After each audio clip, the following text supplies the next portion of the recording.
Hello everyone, I'm Sarah.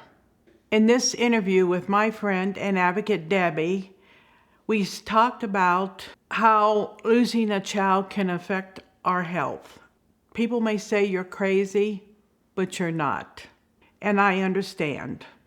Don't ever let anyone call you crazy or senile like the DA called me.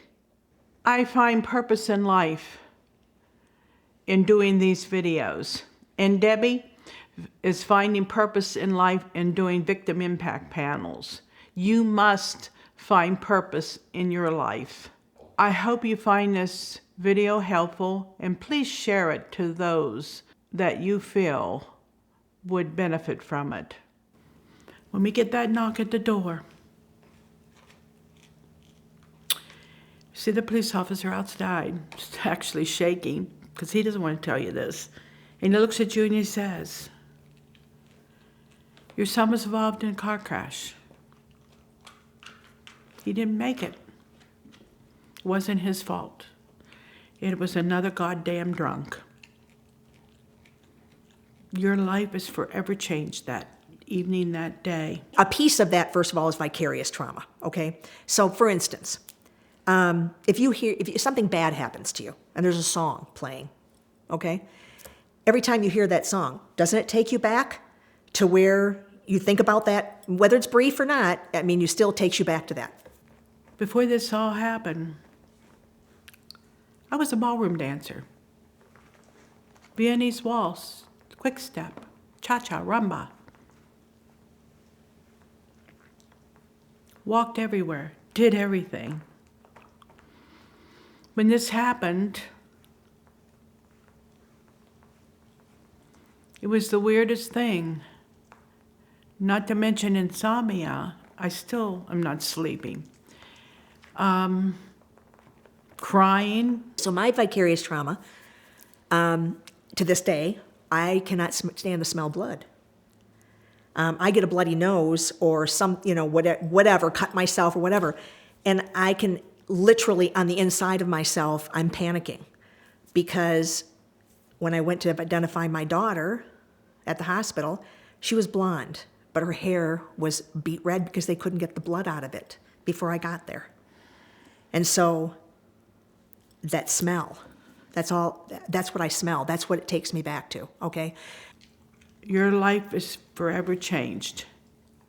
Your autoimmune system breaks down. For some people, they get sick, everything. Your mental health, what you could do before, you either can't do or you don't want to do. I used to go to, here in my community, I live in a senior community where we have 60 clubs. I used to participate. I used to do a lot of things. Like I said, I used to lecture on board cruise ships, travel around the world. You don't want to do anything. You don't want to be around people. Some people do turn to alcohol. I don't. I didn't. It changes your whole life. And I could see what happened to you. I can understand that. It can change your life drastically. It can change your life drastically. So, you take all these things into consideration, everything that your body goes through. I was 35 when my daughter was killed, okay? I was afraid of my whole personality was changing. And I was angry, and I was just, go ahead and say something to me. Say good morning the wrong way. That was anybody. I didn't know what was going on. Certain things would set me off, but one of the things that still affects me today is that I couldn't step up on a curb. I couldn't step down on a curb. I could hardly walk. I had to pull myself in and out of bed.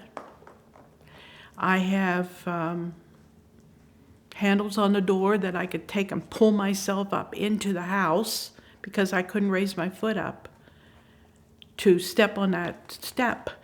I would take if I had to go up steps, I would take one step at a time, put both feet, and pull myself up. Literally took and pull myself up. My arthritis flared up. It could be anything. Well, so I go to have my annual, with my doctor, and I said to him, I think I'm going crazy. There's something wrong with me, And I said, he goes, well, what do you think it is? You're the doctor. And he said, I said, well, I'll be honest with you. I think it's change of life. And he goes, that's what he does. Don't laugh at me, okay, because now. And I'm laying there, and he's standing next to me with my folder in his arms like this, and he says, as soon as I get back from vacation, that's all he needed to say, we'll do some tests. And I grabbed him by the shirt and pulled him towards me, and I said, are you telling me I have to wait till you get back from the beach before I can find out what's wrong with me? And he goes, let's just run those tests right now. I was in full-blown menopause because of the trauma. The day that I identified her body, I came home from the hospital, and I thought I passed out 3 hours. Woke up, every hair in my head was gray. I had brown hair. I didn't have one gray hair in my head. That's the kind of things that can happen to you with trauma. And I know my hair turned gray.